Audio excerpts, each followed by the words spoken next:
I got this Sentro knitting machine. Oh my god, I'm so excited. Hi, you see me for the first time. My name is Blessing, and in this video, I'm going to be unboxing my new Sentro knitting machine. So yeah, let's unbox. First, it came in this box right here. So written on it, we have knitting machine, magic loop loom, and it's more than a toy.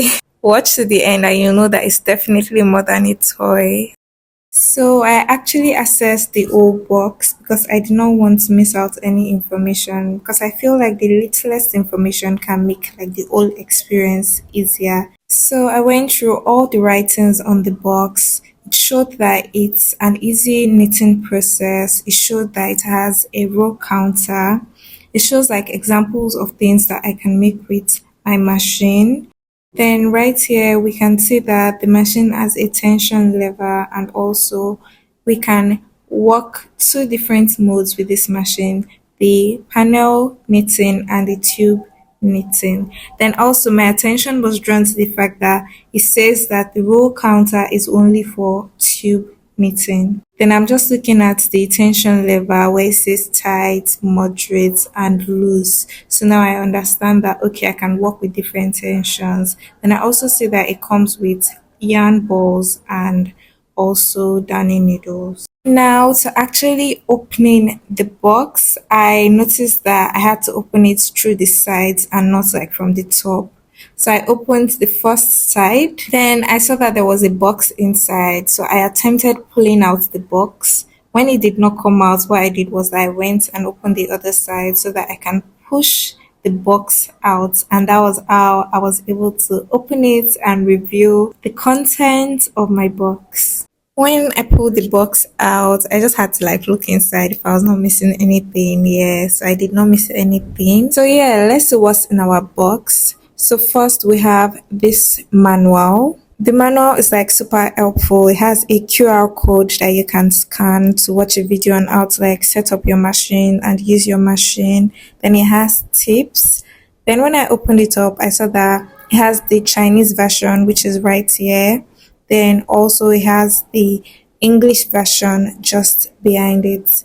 So yeah, this single page is what you need to like set up and start using your machine. The next thing that came with the machine were 4 balls of yarn. Written on the balls was knitting accessories.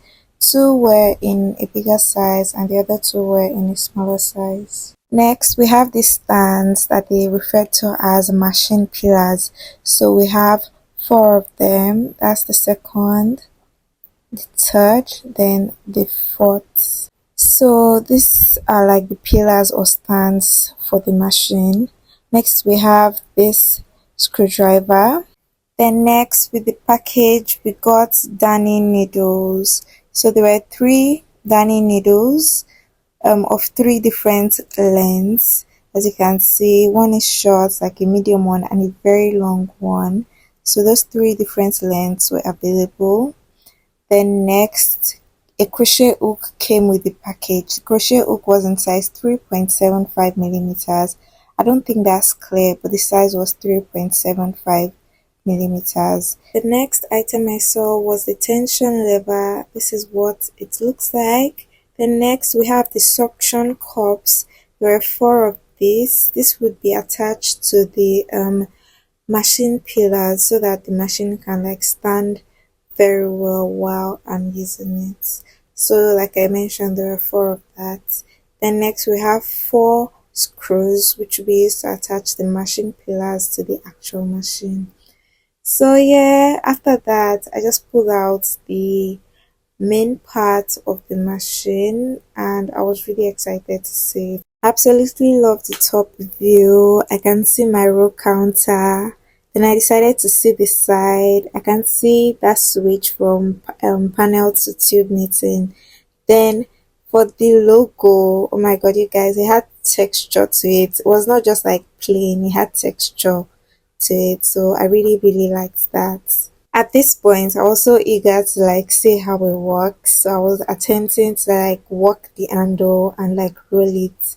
And yeah, that worked fine. It did not cause any problems. So yeah, it was fun to do that. Like I was pretty much excited about it. So I was able to discover the row counter working and that button that I can press to reset my row counting. Now to like setting up the pillars, that's also like the machine stand. I took my screwdriver and my screw. By the way, the screwdriver is magnetic, so it makes it easy to like handle the screw. The next step is to locate where to put my machine pillar, like I just did. I was about to start screwing when I realized that it had not fitted properly. So what you have to do is make sure you sort of fit it in properly. You sort of push it in until like it fits properly. It's nothing serious, just as simple as I just did it. Then you're going to put in your screw. Then you're going to make sure to rotate it in a clockwise direction so as to tighten your screw. I just went ahead and repeated the process for the remaining three stands. For this particular one, I want to give you like a close up to where the screw is going to be going into. So that is it, just right there. It's just a small dot right there. You're just going to locate it and screw in a clockwise direction, just like that. By this time, I was done, so I flipped my machine over. And I want to show you something. I started working. You can see how the machine is moving around. The whole point of this machine is to make everything easy. So they obviously don't want that. And that is why the suction cups are going to be very, very useful. So the adding the suction cups was probably the hardest thing. It wasn't that hard, trust me. You just have to like put in the work. So you're just going to slide it in just like that. It took me a bit of time, but I was able to like do it for everything. You can see me even like, you can see my face while I was doing it. But yeah, I'd fitted everything and this is it. I just gave it a little press down. Then as you can see, it's not even moving, it's not even budging. Do you get? And removing it is just as easy as pulling it up. That was pretty much easy. Don't worry, it did not break or anything. So as you can see, as I'm rolling it, you might not be able to notice, but if you notice that white place, it came up. So those are hooks. So the white hook is sort of like a marker. So once the white hook crosses, the row counter increases by 1. I was able to figure that out. Also, see how I reset the row counter by pressing on that button. So the next thing I'm going to be doing now is to attach my tension lever, and I just looked at the guide and how it was placed, and I just tried to like figure that out. So right there is the position for the tension lever. For the first one, I put it in, then the second end I just popped it in just like this, and right there we have our tension lever added. I was just showing you that in the guides they show like the choice of yarn, that heavy or bulky yarns will not work with the machine. When I was done reading the manual and watching some videos, I decided to start working on my machine. So I grabbed one of the yarn balls that came with the machine and I casted it onto the machine just like this. So this is casting on your yarn. I got it on my first try. It is like very easy to work with. The machine is like absolutely easy to work with. See how I'm just able to like cast on like straightforward.